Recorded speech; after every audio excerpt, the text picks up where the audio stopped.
Darjah 2 baru ada kantin macam tu. Oh. Dah pergi tengok dah. Oh, sekolah lain lah. Oh, sekolah ni tak ada lagi. Sekolah ni kita kena bawa bekal. Oh, faham.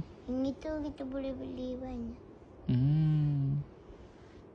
Tapi situ kita tak beli macam pakai duit, kita pakai kad situ. Pakai kad?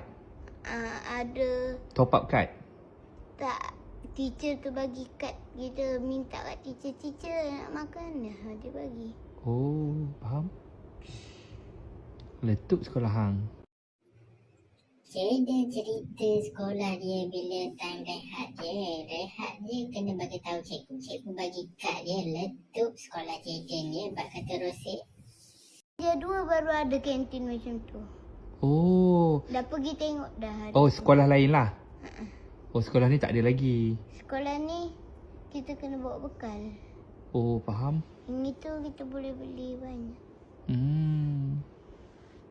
Tapi situ kita tak beli macam pakai duit, kita pakai kad situ. Pakai kad?